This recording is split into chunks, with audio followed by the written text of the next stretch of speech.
Bill, great to be back in your den. Yeah, the show must go on. We're making great progress. You recommend that after students produce a full lifecycle use case, high-level product specification, and quantify the value proposition, they go out and identify 10 more customers. Absolutely. I mean, when you have one data point, as good as that is, you can't have surety, and you really only have a starting point. So when you go out and get 10 more customers, you validate all those things that happened before. Your persona, your use case, your value proposition, even your total addressable market size and segmentation. So going out and getting 10 more customers is an incredibly important part of this whole process. It really takes us and moves us from one point much closer to the actual final solution. You stress that it's very important to go and find a homogeneous group of customers. And I suppose your recommendation to go and find 10 is a recommendation toward that goal of finding a homogeneous group around your persona. Right. We talked before about the definition of a market being similar product, similar sales cycle, and then word of mouth. So you have to get homogeneity in your group. And we can think we have it when we find someone, but when we have 10 more customers, we actually have to do it. We have to look at those 10 customers and see if they really all look the same and they look like our persona. And that's a forcing function to help it happen. I mean, in a B2B marketplace, this gives us very high certainty. In a B2C, it might not give us as much certainty, but it gives us much more certainty than a data point of one. And I would imagine if you go out, find 10 more customers who confirm many of the key assumptions, that has to give you great confidence in your business.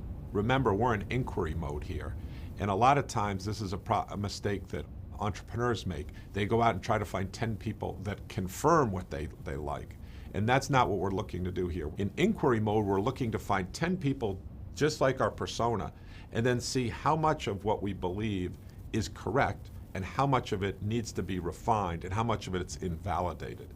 And so getting 10 more customers is not a confirmation exercise so much as it's a continuing spiraling to get to a better and better solution. Bill, I can imagine that at this point it must be really difficult to not cross this line between inquiry and advocacy. How do you do it? The reason that an entrepreneur starts a company is because they have great passion. They believe their idea is correct and it can change the world. So they launch into this, and then what we have to do is kind of pull the reins in a little bit and go, that's great to get started, but now we need to understand the role of primary market research. It's not to confirm what you believe, it's to modify and change and validate, invalidate as well. So what we do in our class is we have them sign what we call an honor and cherish agreement. And that agreement says that they will honor and they will cherish primary market research that they get when talking to customers. If that data, if that information leads them someplace else, they must follow it. Again, the customer's not designing your product, but by understanding them, you'll understand what works and what doesn't work. So that's a fundamental part of the process. You must stay in inquiry mode, not jump into advocacy mode. I also think that's why it's important to work in teams, because you can balance each other.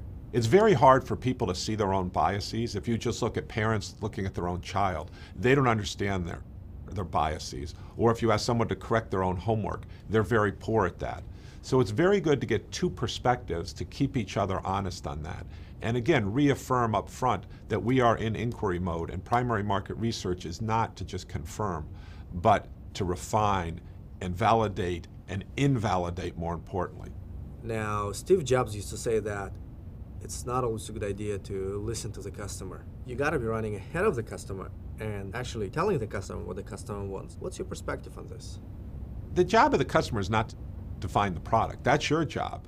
But your job is to understand the customer. And that's really what Steve Jobs is saying. Your job is to understand what their needs and wants are and what will work and will not work for them. You don't ask the customer to design the product.